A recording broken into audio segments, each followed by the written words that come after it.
성경에도 난리와 난리의 소문이 있을 것이다. 근데 주님이 말씀하신 이후에 난리와 난리의 소문은 계속 있어 왔어요. 그렇잖아요. 그 안에도 하나님의 보호하심이 또 있어 왔고, 또 하나님을 믿는 자에게 행하신 일들이 계속 있어 왔기 때문에, 또 저와 여러분이 오히려 많은 사람들이 이 많은 혼란한 상황 때문에 두려워하고 또는 혼란스러워할 때, 오히려 믿는 사람들이 더 평안의 얘기를 하고 평안의 고백을 하고 또 하나님이 도우시고 보호하시고 함께 하신다는 것을 더 퍼뜨려야 될 줄 믿습니다. 왜냐하면 사람들은 두려움을 전달하는 것이 쉽잖아요.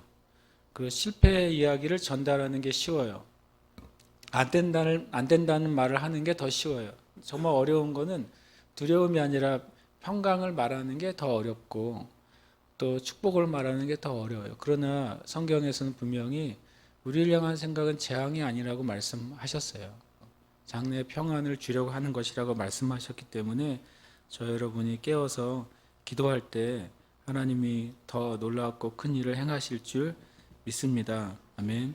오늘 새벽에 제가 일어날 때 그냥 뭐 주님이 말씀하셨다는 게 아니라 제 마음속에 그냥 한 문장이 그냥 계속 반복이라고는 명확하게 들렸어요. 뭐라고 이렇게 일어날 때 마귀의 일은 죄를 짓게 하는 것이고 성령의 일은 영광스럽게 하는 것이다. 그래서 그런 문장이 제 마음에 이렇게 떠오르더라고요. 그래서 또 잊어버릴까봐 또 열심히 기록을 해놨고, 그러고 보니까 오늘 우리 주시는 말씀하고도 또 연관이 되어 있고 지난주에 제가 나눈 말씀하고도 연관이 있는 것 같아요. 마귀의 일은 죄를 짓게 만드는 거예요.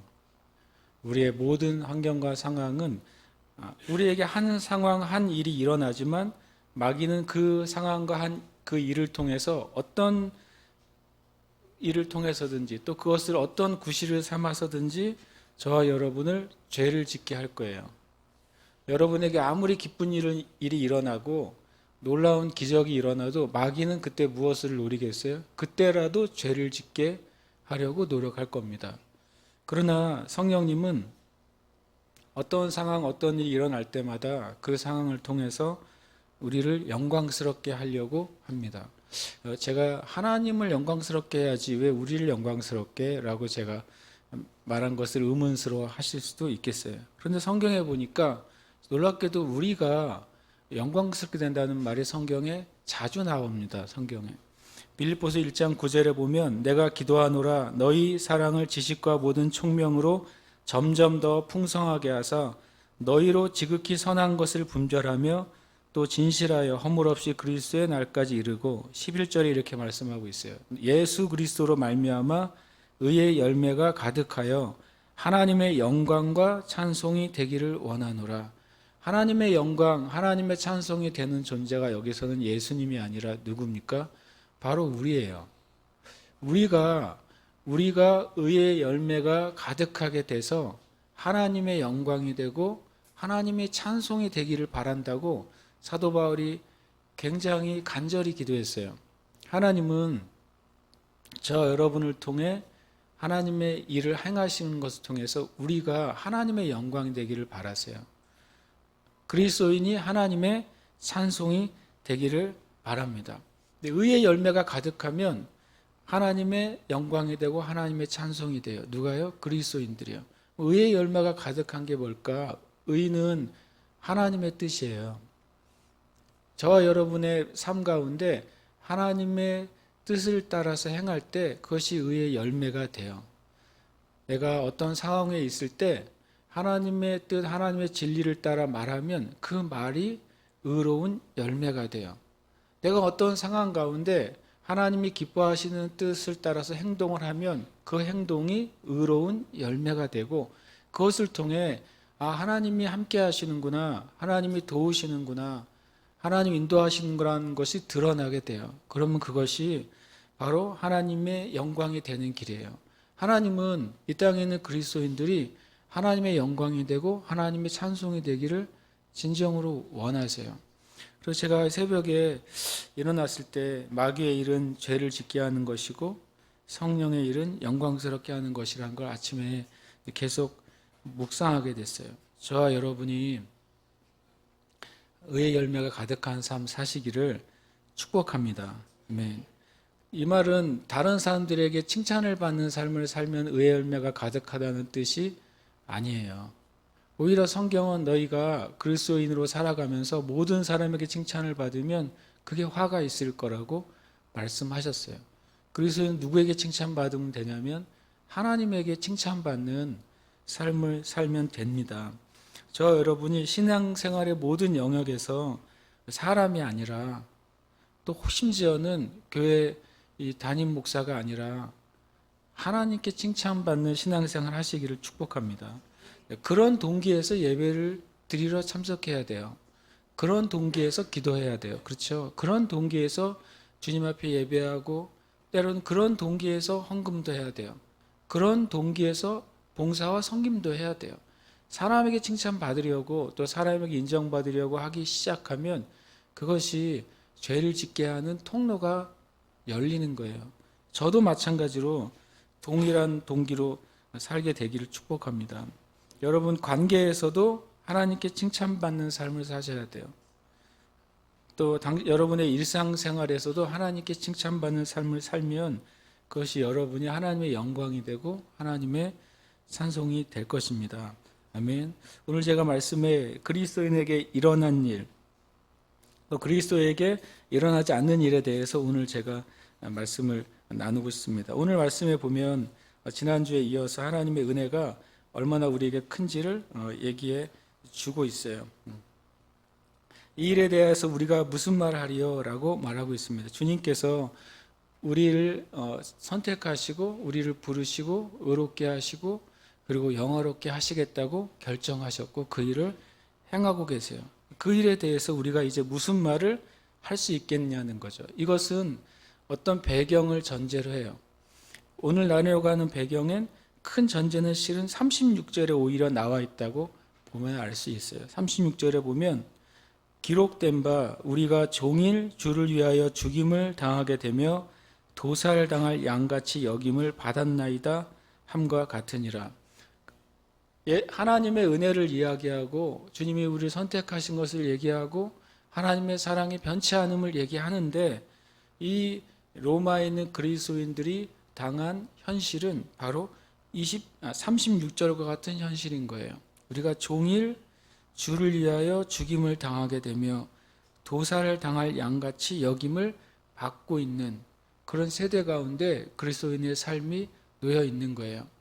이 로마서의 말씀을 받아야 되는 사람들, 받고 읽어야 되는 사람들, 이 로마서의 말씀을 읽고 자신의 믿음을 추스리고 다시 힘을 얻어야 될 사람들의 상황이 바로 이렇다는 거예요. 우리가 종일 주를 위하여 죽임을 당하는 그런 상황 가운데 있는 로마의 성도들. 또 마치 사람들이 보기에 야, 저 사람들은 왜 예수를 믿어가지고 언제든지 이렇게 마치 도살당할 양이 순서 기다리는 것처럼 저 사람이 오늘 죽을지 내일 죽을지 모르는 예수를 왜 저렇게 믿으면서 살아갈까? 로마 시대의 사람들이 저 예수 믿는 사람들을 불쌍하게도 여기고 참 희한하게도 여기고 참 보통 사람하고 다르다고 여기는 그런 존재같이 여기던 시절에 그럴 때 하나님 우리를 선택하셨다. 하나님이 우리를 의롭게 하신다. 하나님이 우리를 끝까지 지키시고 인도하셔 영화롭게 하신다 라고 하는 구원의 약속, 구원의 언약을 가지고 살아가는 그리스도인들이 이제는 무슨 말을 할 수 있고 무슨 고백 안에서 살아가야 되느냐, 그것이 실은 로마서 8장의 31절과 39절의 그 배경이라고 우리가 할 수 있어요.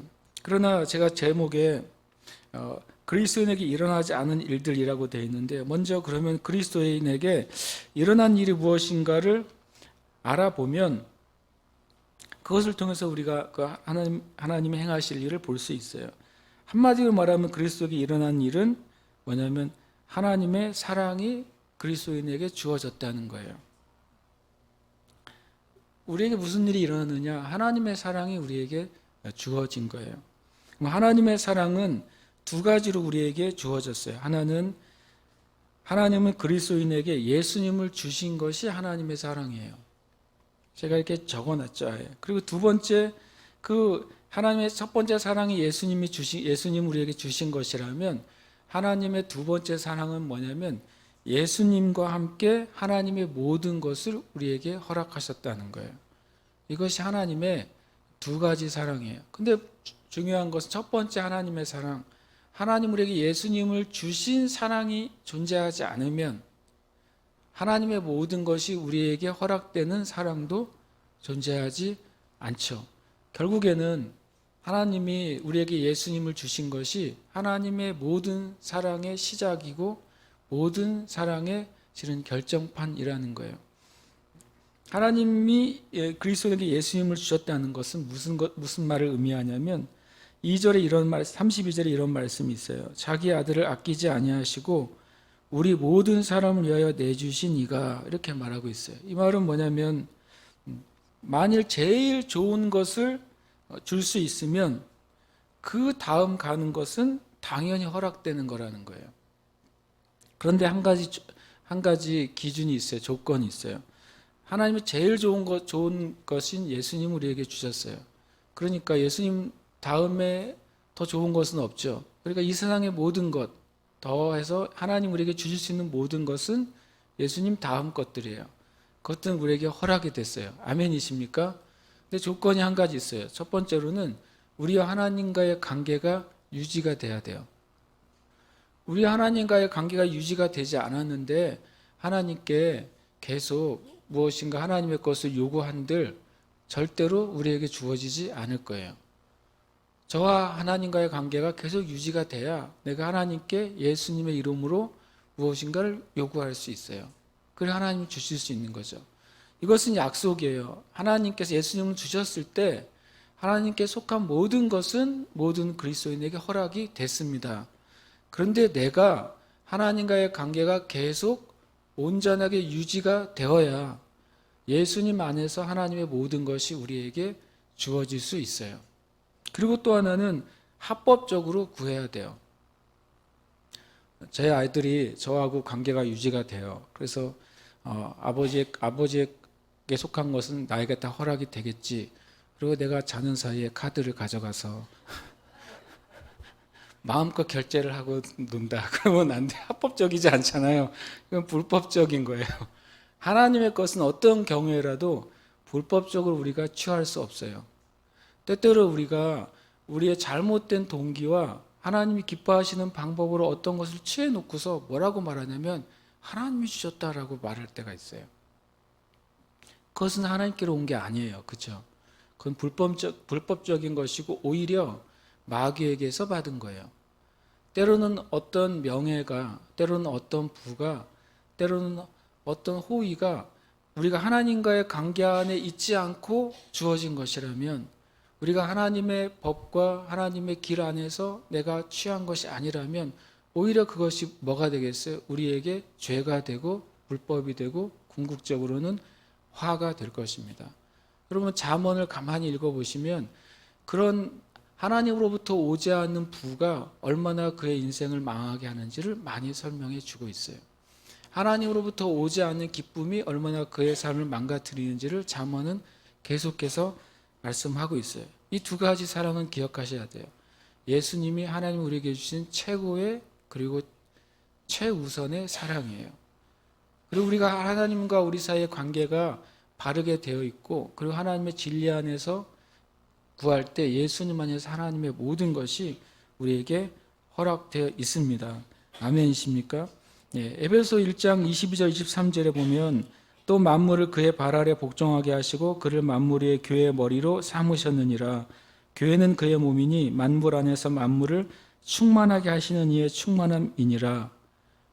이 말씀을 지난주 수요일 우리 이병호 목사님께서 설교하실 때 엄청 훌륭한 진짜 은혜로운 문장을 하나 말씀하셨어요. 그날 안 오신 분은 일단 후회하시고 그 다음에 오늘 제가 그 중에 하나만 말씀드리면 이런 말 했어요. 하나님의 교회 안에 어떻게 하나님의 충만함이 거할 수 있느냐?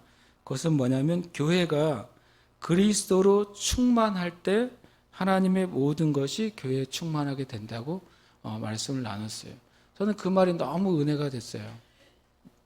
제가 지난주 수요일 그 수요 예배를 버스에서 드렸거든요.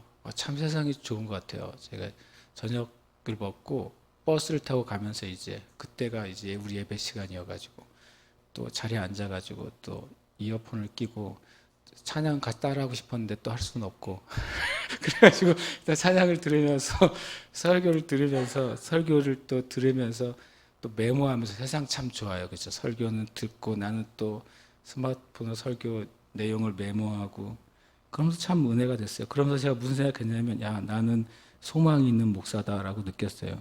왜 그런지 아세요? 다른 목사의 설교를 들으면서 은혜를 받는 목사는 소망이 있어요. 무슨 말인지 아세요? 저와 같은 목회자가 때로는 설교하는 것은 아주 익숙하지만 다른 목회자의 설교를 듣는 데는 의외로 익숙하지 못할 때가 있어요. 실제로 그날 그 설교를 제가 메모하면서 참 은혜가 있었어요. 그 중에 하나가 이 문장이었어요. 교회가 어떻게 하면 하나님의 충만한 것이 교회에 거할 수 있느냐? 교회가 예수 그리스도로 충만할 때 교회는 하나님의 충만한 것이 거하게 된다고 말했어요. 그러니까 제가 오늘 나눈 것처럼 교회가 예수님의 사랑과 예수님의 진리로 충만할 때 교회에 하나님의 모든 것이 충만하게 되는 거예요. 저와 여러분이 개인적으로도 예수님을 사랑하는 것으로 내 마음이 가득하게 되면 예수님을 통해 하나님이 주시고자 하는 모든 것이 우리에게 충만하게 거하게 돼요. 그것은 교회에도 동일해요. 저는 우리 교회가 예수님을 사랑하는 것으로 충만하게 되기를 축복합니다. 그러면 예수님 안에서 하나님께서 모든 하나님의 것을 교회에 주시는데 전혀 주저하지 않으실 거예요. 여러분의 가정도 예수님을 사랑하는 것으로 충만하게 되시길 축복합니다. 여러분의 가정 안에 하나님께서 예수님을 통해서 하나님의 모든 것을 충분히 넉넉히 부어주실 거예요. 그러니까 중요한 건 결국엔 그것이죠. 저와 여러분이 내 마음이 예수님을 사랑하는 것으로 가득 차 있는가. 그렇게 되기만 하면 하나님의 사랑을 통해 우리에게 무엇인지 부어지는 것입니다. 아멘. 또 그날 제가 설교를 들으면서 은혜를 받은 문장을 몇 개 나누고 싶어요. 이런 나는 잘 말하지 못하는 말을 두 개를 하셨어요. 뭐냐면 당신에게 교회가 무엇인가? 그래서 나도 고민을 했어요. 나에게 새 예루살렘 교회가 무엇인가? 그 다음에 또 무서운 말을 하더라고요. 교회를 위해 죽을 수 있는가? 그래서 내가 이것도 참 어렵다. 그리고 그래서 제가 고민을 했어요. 그렇구나. 어떤 새 예루살렘 교회라는 어떤 이름이 있고 공간이 있고 주소가 있는 그냥 어떤 눈에 보이는 교회가 아니라 예수님께서 우리가 흔히 말하잖아요. 예수님의 피로 사신 교회라고 말하는 교회. 이 주님의 몸된 교회가 나에게 무슨 의미가 있는가. 그리고 또 우리는 정말 주님이 우리 자신을 위해 죽으시고 주님이 이 땅에 하나님의 충만한 것이 부어질 수 있는 교회를 위해 죽으셨는데 우리는 우리 자신이 예수님을 위해 죽을 수 있으며 주님이 행하실 주님의 몸된 교회를 위해서 우리의 삶을 드릴 수 있는가? 그건 저에게도 굉장히 고민하고 또 기도하게 되는 메시지였어요. 그리고 또 이런 말이 있었어요. 하나님이 원하시는 것이 하나님의 뜻이다. 하나님 원하시는 게 하나님의 뜻이에요. 하나님의 뜻이 뭘까? 성경에서 하나님 뭘 원하시는지를 찾아보시면 돼요. 하나님의 뜻이 뭘까? 성경에 주님이 뭘 원하셨는지를 창세기부터 계시록까지 읽는 동안에 주님이 이걸 원하셨네? 그건 하나님의 뜻이에요. 주님이 이건 원하시지 않네? 이건 하나님의 뜻이 아닌 거예요. 아주 명확합니다. 저와 여러분이 하나님은 예수님을 우리에게 주셨고 예수님 안에서 모든 것을 주시겠다고 결정하셨어요. 우리는 그 두 가지 사랑을 가지고 있는 사람이고 또 받아서 누리는 사람이에요. 저 여러분이 이 말씀하신 이 사랑 안에 먼저 거하시게 되시길 축복합니다. 이것이 그리스도인에게 일어난 일이에요. 그러면 이제 이 사랑 안에서 그리스도인에게 일어나지 않는 일이 뭔지를 좀 살펴보려고 합니다. 그리고 또 동일하게 또 이걸 살펴보려면 우리가 어떤 대접을 받고 있는지를, 하나님께 어떤 대접을 우리가 받고 있는지를 살펴보면 우리에게 일어나지 않는 일이 뭔지를 아주 자연스럽게 이해할 수 있게 돼요. 우리가 어떤 대접을 받고 있는지를 알게 되면 그리스도인에게 일어나지 않는 일이 아니라 실은 어떻게 읽혀지겠냐면, 정확히 말하면 그리스도인에게 일어날 수 없는 일이라고 말해야지 정확해요. 우리가 어떤 대접을 주님께 받고 있는가, 하나님이 나를 어떻게 대접하고 계시는가, 하나님께서 예수님을 통해서 여러분과 저 한 사람 한 사람 어떻게 대접하고 있는가 알게 되면 앞으로 우리가 보게 될 네 가지는, 일어나지 않는 일이 아니라 일어날 수 없는 일이구나 라는 사실을 깨닫게 된다는 것입니다. 첫 번째로 31절에 보시면 이렇게 말씀하고 있죠. 그런즉 이 일에 대해 우리가 무슨 말하리요? 만일 하나님이 우리를 위하시면 이라고 되어 있어요. 하나님이 우리를 뭐라고 어떻게 대접하시냐면 하나님이 위하시는 자가 됐어요. 저와 여러분을 위하신다는 말이 뭐냐면 하나님이 우리 편이 되셨다는 뜻이에요. 하나님이 여러분의 편이 되셨어요. 아멘이십니까? 그래서 여러분과 누구하고 싸울 때 일단 하나님이 여러분 편이라고 생각하고 때리세요. 그러면 혼날 거예요, 하나님한테. 다만 마귀와 우리가 씨름할 때 하나님은 항상 어디에 우리 편에 계시겠다고 주님이 정하셨다는 거예요. 하나님이 위하시는 자가 됐기 때문에, 하나님의 편이 됐기 때문에 우리가 그래서 대적하는 자가 어떻게 된 거예요? 없게 된 거예요. 하나님이 우리 편이기 때문에 감히 하나님을 대적할 수 있는 존재가 온 우주 가운데 없잖아요. 그러니까 대적하는 자가 없게 되었어요. 하나님이 우리 편에 있기로 한 약속이 취소되지 않는 한 우리도 우리를 대적하는 자를 찾아볼 수 없게 될 것입니다. 아멘이십니까? 아멘. 그러니까 우리가 어떤 면에서는 굳이 하지 않아도 될 기도가 하나 있는데 이 대적 기도예요. 그렇죠? 대적기라는 책도 나왔더라고요. 제가 좀 봤는데 제가 보기엔 좀 마음에 안 들었어요. 정직하게. 왜냐하면 이미 예수님이 끝내신 일을 계속 대적하라고 말하더라고요. 여기 써 있죠. 누가 뭐라고요? 우리를 대적하리요. 다른 말로 하면 아무도 우리를 대적할 수 없게 되었다는 거예요. 대적자가 없는데 나가서 괜히 떠나갈지어다 물러가라 막 이렇게 소리치면 대적하는 자는 없어졌지만 제정신은 아닌 거죠. 대적이 없는데 혼자 싸우면 어떻게 돼요? 누가 되냐면 돈키호테가 되는 거예요. 풍차를 보고 괴물과 용이라고 생각하고 달려드는 거예요. 이 말씀 가만히 읽다가 그러네. 주님이 내 편이시기 때문에 누구도 나를 대적할 수 없게 되었구나.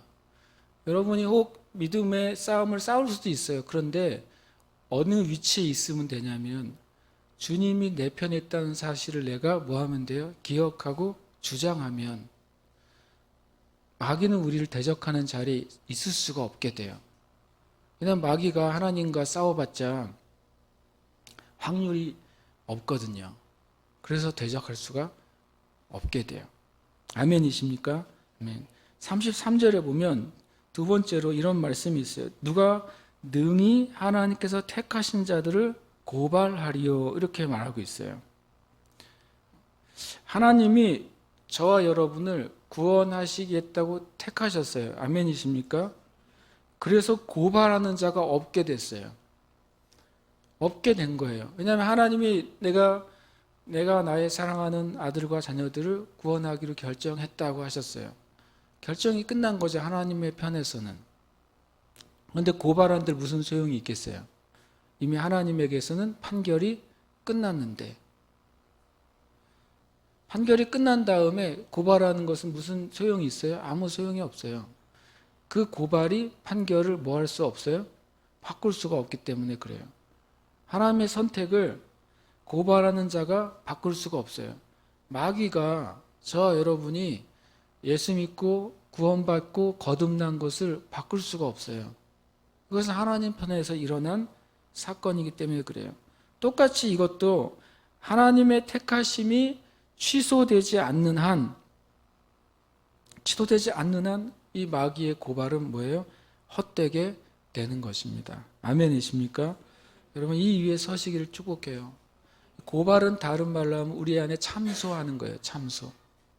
계속 마귀는 우리에게 무엇을 잘못한 것을, 실수한 것을, 우리 연약함을 계속 참소해서 우리가 어떤 지위에서 우리로 떨어뜨리려고 합니까? 쉽게 말하면 우리가 선택받은 그 자리에서 우리를 떨어뜨리려고 하는 거예요. 속으면 안 되는 것이죠. 다시 또 33절에 보면 이 33절, 44절이 연결이 되어 있는데요. 의롭다 하신 이는 하나님이시니 누가 정죄하리요. 절을 왜 이렇게 나누는지 모르겠어요. 그죠? 문장이 이렇게 되어 있는데 33절 끝에 의롭다 하신 이는 하나님이시니 34절에 누가 정죄하리요. 이게 연결이 되어 있죠. 그렇게 문장이 이렇게 되어 있습니다. 원래. 그 말은 뭐냐면 우리는 어떤 대접을 받게 되냐면 하나님이 의인이라고 하는 대접을 받게 됐어요. 하나님이 저 여러분을 보고 너는 예수님 안에서 뭐라고 말해요? 의인이다 라고 말해요. 그것이 로마서의 주제잖아요. 그렇죠? 예수님이 나를 위해 죽으신 그 구속과 죄사함의 십자가의 은혜를 믿을 때 하나님 우리를 뭐라고 말해요? 내가 의롭다고 말해 주신다는 거예요. 그것은 법적인 용어지 우리의 행위에 대한 용어가 아닌 거예요. 믿음으로 우리가 뭐가 됐어요? 의인이 됐어요. 우리가 하나님이 의롭다고 하는 의인이 되었기 때문에 그래서 뭐가 없어지게 된 거예요? 정죄하는 자가 없게 됐어요. 너는 죄가 없어 라고 하나님이 말씀하셨는데 하나님보다 높은 법적인 기관이 존재하지 않잖아요. 하나님보다 높은 결정권자가 존재하지 않잖아요. 근데 하나님이 예수 믿는 사람들을 보고 너는 의인이야 라고 결정하셨는데 이렇게 정죄하는 마귀의 일은 소용이 없게 됐습니다. 그것도 마찬가지로요. 예수님의 보혈의 은혜가 무효하게 되지 않는 이상 정죄하는 정죄는 의미가 없어져요. 예수님의 보혈이 2000년 동안만 유효했다면 2001년부터는 문제가 생기겠죠. 그렇죠? 예수님의 보혈이 1000년간만 유효하다고 한다면 1001년부터 문제가 생기겠죠. 그러나 성경은 예수님의 보혈은 단번에 죄를 없애시는 제사가 되었고 또 영원히 죄를 없애시는 제사가 되었다라고 히브리서에서 말씀하시잖아요. 그렇기 때문에 예수님의 보혈의 피가 영원히 유효하기 때문에 하나님이 우리를 의롭다고 하신 그 선언도 영원히 유효합니다. 그래서 마귀는 우리를 정죄할 수 없게 되었습니다. 아멘이십니까? 그리고 네 번째로 34절에 보면 다시 살아나신 이는 그리스도 예수시니 그는 하나님 우편에 계신 자요 우리를 위하여 간구하시는 자신이라. 누가 우리를 이렇게 시작해요. 이건 굉장히 커요. 굉장히 길어요. 누가 우리를 해가지고 어디까지 갑니까? 거의 끝까지 간다고도 볼 수 있어요. 누가 우리를 그리스도의 사랑에서 끊으리요? 환난, 곤고, 박해, 기근, 적신, 위험, 칼, 그 다음에 종일토록 죽임당하는 상황. 그리고 38절에 보면 이것을 끊기 위해서 사망, 생명, 천사들, 권세자들, 현재일, 장래일, 능력, 높음, 깊음, 다른 어떤 피조물, 이 모든 것이 하나님과 우리 사이의 사랑인 예수 그리스도의 사랑에서 끊을 수 있는 존재가 아니라고 선언하는 거예요. 왜냐하면 그것은 근거는 뭐냐면 죽었다가 살아나신 그 예수님이 모든 믿는 자의 중보자가 되셨기 때문에 그래요. 죽었다가 살아나신 예수님이 중보자가 되셨기 때문에 온 세상 가운데 죽음의 권세를 이기신 유일하신 분이 우리의 후견인이 되고 우리의 중보자가 되고 우리를 돕는 자가 되셨기 때문에 누구도 하나님의 사랑에서 우리를 끊을 수 없게 되었다고 말씀하십니다. 이것도 마찬가지예요. 예수님께서 믿는 자를 향한 그 중보가 멈추지 않는 한 누구도 예수님의 사랑을 끊을 수 없어요. 예수님이 지금 무슨 일을 하신다고 성경에 말씀하십니까? 하나님 우편에 계셔서 이 땅의 온 성도들을 위해서 중보하신다고 말씀하시는 거죠. 언제까지 중보하실까요? 주님이 이 땅에 재림하실 때까지요. 그러니까 누구도 그때까지 하나님의 사랑, 예수 그리스도의 사랑에서 끊을 수 없게 됐습니다. 아멘이십니까? 그런데 이런 네 가지 일이 일어나는 경우가 있어요. 대적하는 자가 없어졌고, 고발하는 자가 없어졌고, 정죄하는 자가 없어졌고, 예수님의 사랑을 끊는 자가 또 끊는 요인이 없어졌는데 그런 일이 일어나는 경우가 있어요. 언제냐면 그리스도인 스스로가 자신의 지위를 포기할 때 이런 일이 일어나요. 믿음은 자신의 영적 지위를 지켜내는 거예요. 아멘이십니까? 아멘. 유다서 1장 21절에 이렇게 말씀하고 있어요. 하나님의 사랑 안에서 자신을 지키며 영생에 이르도록 우리 주 예수 그리스도의 긍휼을 기다리라.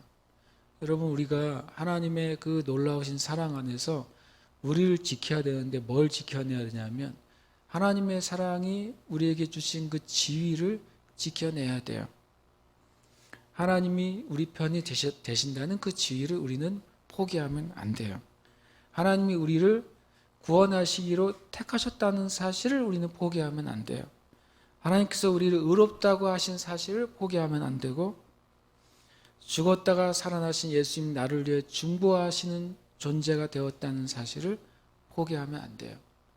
혹 저와 여러분이 어떤 연약한 가운데 빠졌을 때라도 이 지위를 포기하면 안 돼요. 혹 우리가 죄 가운데서 싸우고 있다 할지라도 우리는 이 지위를 절대로 포기하면 안 돼요. 혹 우리가 생각하고 계획했던 일이 실패로 돌아가거나 내 예상대로 일이 아직 열매 맺지 않을 때라도 우리가 이 지위를 절대로 포기하면 안 됩니다. 왜냐하면 우리는 그렇게 되면 승리하게 될 것입니다. 아멘. 우리가 하나님의 예수님의 사랑 안에 있을 때 그 어떤 일이 일어나냐면 사랑 안에서 넉넉히 이긴다고 성경은 말씀하고 있어요. 37절에 보면 그러나 이 모든 일에 우리를 사랑하시는 이로 말미암아 우리가 넉넉히 이기느니라. 아멘. 네, 넉넉히 이깁니다. 넉넉히 이긴다는 말이 굉장히 특별한 단어예요. 넉넉히 이긴다고 하는 말은 넉넉히 더하기 이긴다는 말이에요. 당연하죠. 그런데 헬라어에 이 넉넉히라는 말과 이긴다는 단어가 실제로 합성된 단어예요. 휘펠이라는 단어와 니카오라는 두 단어가 합쳐졌어요. 그래서 휘펠 니카오라는 단어가 됐어요. 휘펠은 뭐냐면 무엇 위에 무엇보다 뛰어나다라고 하는 거예요. 넉넉히 이긴다고 하는 것은 무엇 위에 존재한다는 것이고 어떤 것보다 뛰어나게 되었다라는 것을 의미하는 거예요. 그럼 무엇 위에 존재하게 되었을까요, 우리가? 그리고 무엇보다 뛰어나게 되었을까요? 이 뒤에 나온 니카오라는 말은 뭐냐면 정복자를 의미해요. 정복하다. 그리고 승리자를 의미해요. 승리를 거둔다라는 것을 의미해요. 우리가 예수님 안에서, 예수님의 사랑 안에서, 예수님을 우리에게 주시는 그 사랑 안에서, 예수님 안에서 모든 것을 다 주기로 결정하신 사랑 안에서 우리는 정복자보다 뛰어난 자가 되었다는 거예요. 그리고 우리는 승리자보다 뛰어난 자가 되었다는 거예요. 여러분, 예수님 당시에 최고의 정복자, 최고의 승리자로 사람들에게 각인된 존재가 누굴까요? 바로 알렉산더죠. 말라기와 예수님 사이에 있었던, 예수님이 태어나기 그 400년 사이에 있었던 최고의 정복자는 바로 알렉산더예요. 알렉산더가 단 13년 만에 온 세상을 제패했어요.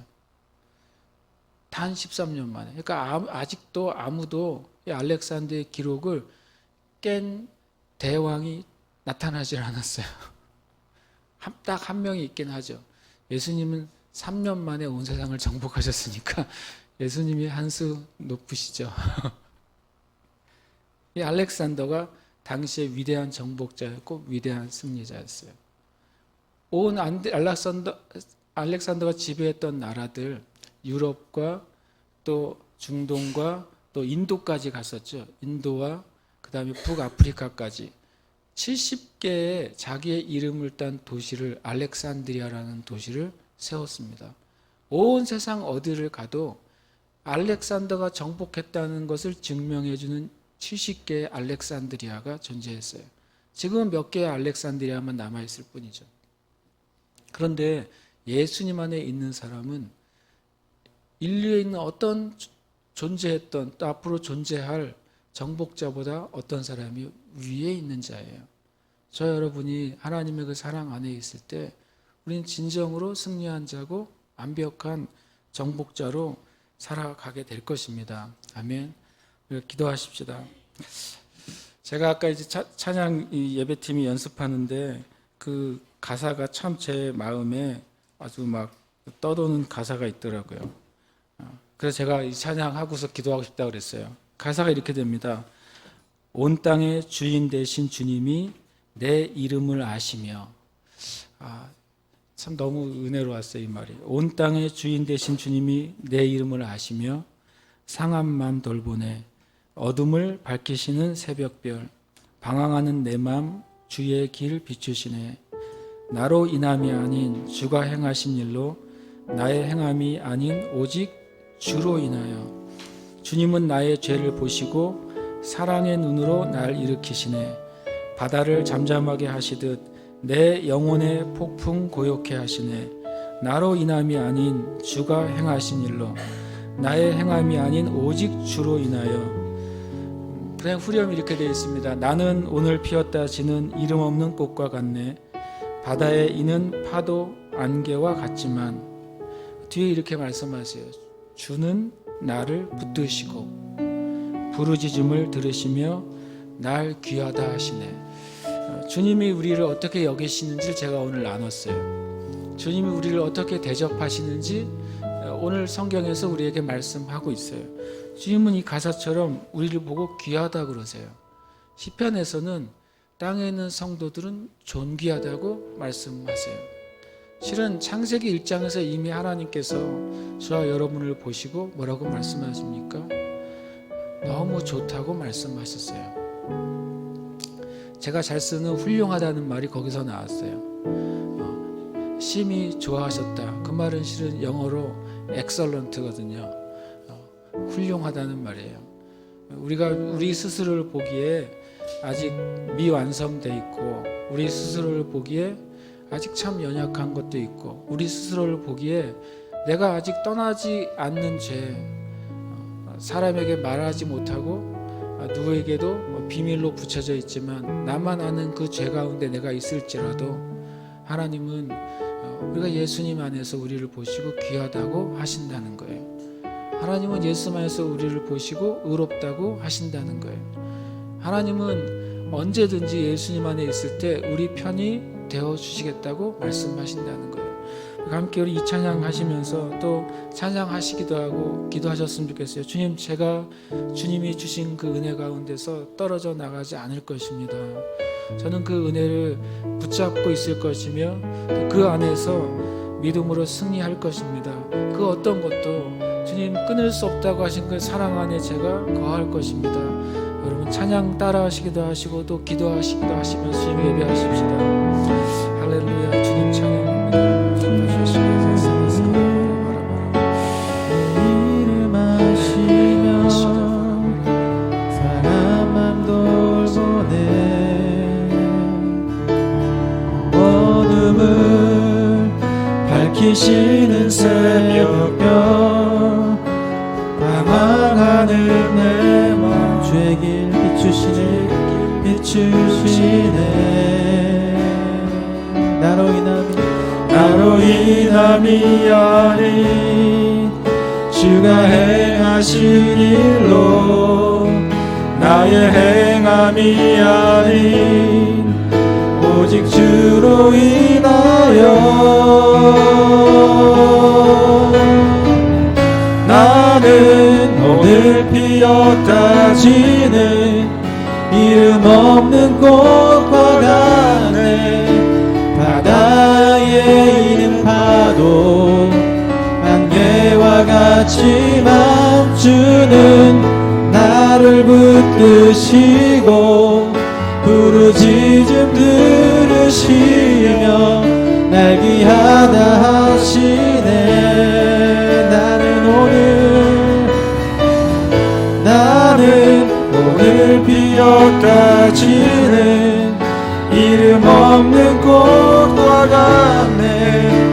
바다에 있는 파도 안개와 같지만 주는 나를 붙드시고 부르짖음 들으시며 날 귀하다 하시네. 하나님 아버지 감사합니다. 부족한 저를 향하여서도 내가 내 편에 있게 돌아라고 말씀하신 주님께 감사합니다. 내가 너를 의롭다고 말하노라라고 말씀하신 그 말씀을 변치 아니하심을 인하여 감사합니다. 하나님의 사랑을 거두지 아니하시고 하나님의 약속을 거두지 아니하시고 하나님의 그 보혈의 은혜, 예수 그리스도의 보혈의 은혜로 인하여 나를 붙드시는 주님으로 인하여 감사합니다. 우리는 살아가면서 너무나 기익입니다. 주님들은 예수님 안에서 정복자보다 높은 자예요. 저는 예수님 안에서 승리자보다 높은 자입니다. 저는 예수님 안에서 이기고 승리한 자예요. 예수님 안에서 이미 정복자입니다. 하나님 제 삶 가운데 하나님 저의 삶 가운데 정복되는 영들이 있습니까? 예수님의 사랑 안에서 그것이 정복될 것입니다. 하나님 우리의 삶 가운데 정복되지 않은 질병이 있습니까? 예수님의 은혜와 권능과 일것이 정복될 것입니다. 하나님 우리의 삶 가운데 정복되지 않는 죄악이 있습니까? 하나님 그 모든 죄와 악이 예수님의 은혜와 사랑 안에서 정복되었습니다. 하나님 우리의 삶 가운데 아직 정복되지 않는 문제들이 있습니까? 예수님의 사랑과 영원하신 하나님의 능력 안에서 그것은 정복되었습니다. 하나님 우리 안에 이 믿음, 이 진리를 놓지 않게 하시고 이 믿음과 진리 안에 바로 서 있도록 주의 축복하시고 은혜 베풀어 주시옵소서. 예수 그리스도의 믿음 그리스도 안에는 하나님의 영원한 사랑에 변치 않았습니다. 예수를 믿는 그리스도의 하나님에게서 예수님을 통해 주신 놀라운 일들이 계속해서 공급됩니다. 하나님 우리가 믿음 안에 있게 하시옵소서. 이 믿음과 이 영적인 지혜 안에서 물러가지 않게 해주시옵소서. 계속해서 주님을 붙잡게 하시고 계속해서 말씀을 붙잡게 하시고 계속해서 진리 안에 서 있을 수 있도록 주님 은혜를 더하여 주시옵소서. 할렐루야. 주님을 찬양합니다. 오 주님 감사합니다. 오 주님 감사합니다. 주님 높여드립니다. 들으시며 날 귀하다 하시네. 하나님 우리가 연약할 때 우리가 죄인 되었을 때 우리가 주님과 원수 되었을 때 하나님께서는 언약대로 약속하신 대로 계획하신 대로 예수 그리스도를 보내셔서 우리의 죄를 위해 죽게 하시고 우리에게 구원의 길, 살 길, 승리의 길을 열어주셨습니다. 하나님 우리가 이 은혜를 생명처럼 붙잡게 하여 주시옵소서. 어떤 때든지 주님 기쁠 때든지 슬플 때든지 우리가 주님 승리할 때든지 패배할 때든지 이 놀라운 하나님 아버지의 사랑 변치 않으시는 그 사랑을 주님 생명을 다해 붙잡게 하여 주시옵소서. 이미 그 붙잡는 것 안에 이미 승리가 있으며 주님 이미 정복되지 않은 모든 일들이 그 사랑 안에서 정복되었음 우리가 믿음으로 선포합니다. 우리의 삶 가운데 정복되지 않은 어둠의 일들, 아직 정복되지 않는 육신의 일들, 아직 정복되는 인생의 일들이 예수님의 사랑 안에서 정복되었으며 정복될 것을 인하여 감사드립니다. 주님 우리 한 사람 한 사람을 귀하게 여기시고 또 사랑스럽게 여기시고 우리의 편이 되어 주셔서 다시 한번 감사드립니다. 또 시간에 주님 앞에 감사함을 예물을 드립니다. 예물이 마음의 예물 되게 하시고 주님이 역사하시는 통로로 사용하여 주시옵소서. 살아계신 예수님 이름으로 기도합니다. 아멘.